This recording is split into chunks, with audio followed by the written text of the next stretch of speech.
जब से बिहार में शराब पर अंकुश लगा है, तब से बिहार के युवा जो हैं सूखा नशे की तरफ अग्रसित हो रहे हैं।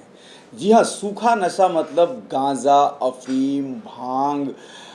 चरस, ब्राउन शुगर, इसके तरफ युवाओं का रुझान बढ़ा है और इसके आंकड़े भी जो हैं बड़े डरावने आ रहे हैं। सबसे बड़ी बात है कि शराब तो पकड़ में आ जाती है, शराब की तमाम खेप जो बाहर के राज्यों से आती है उसे तो पुलिस पकड़ने में कामयाब हो जा रही है, लेकिन बिहार के तमाम कुछ ऐसे ज़िले हैं जहां अफीम से लेकर गांजा की खेती हो रही है और उसे भी हमारी कोशिश रह रही है कि हम उसे जल्द से जल्द नष्ट कर दें। इसके लिए हम ड्रोन से लेकर तमाम संसाधनों का उपयोग कर रहे हैं, लेकिन युवा समाज जो है बिहार का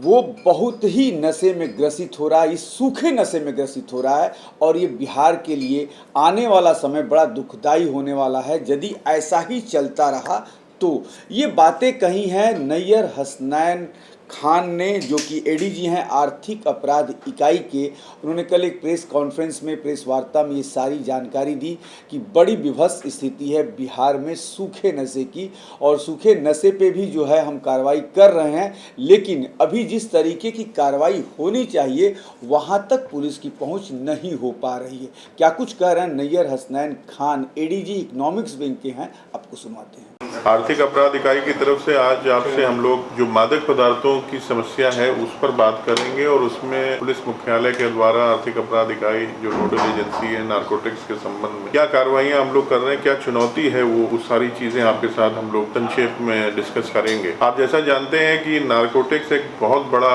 एक समस्या है पूरे देश में और खासतौर से हमारे प्रदेश में। बिहार क्योंकि सीमावर्ती राज्य है, नेपाल का बॉर्डर है और भी नॉर्थ ईस्ट से हमारा बॉर्डर्स लगते हैं,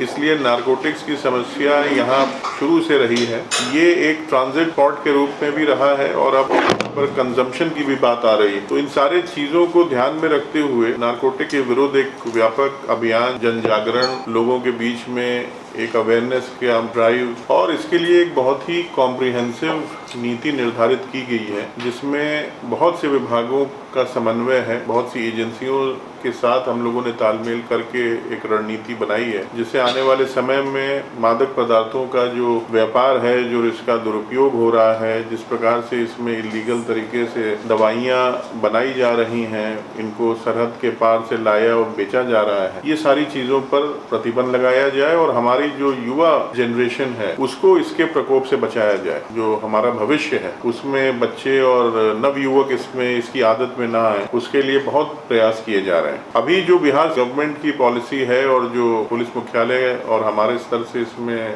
कार्रवाई की जा रही है वो मुख्यतः 3 महत्वपूर्ण बिंदुओं पर वो आधारित है। सबसे पहला हमारा जो इलाका गया जिले का है उसमें पॉपी कल्टीवेशन इलीगल लगाई जाती है, ये पहले से हो रही है और ये मुख्यतः वहाँ पर 2 इलाकों में हो रही है, बाराचट्टी और धनगई। ये 2 थाना क्षेत्र हैं जो झारखंड की सीमा भी है और वहाँ पर वो इलाके बहुत सुदूर इलाके हैं। उसमें अक्सर ऐसा भी देखा गया था कि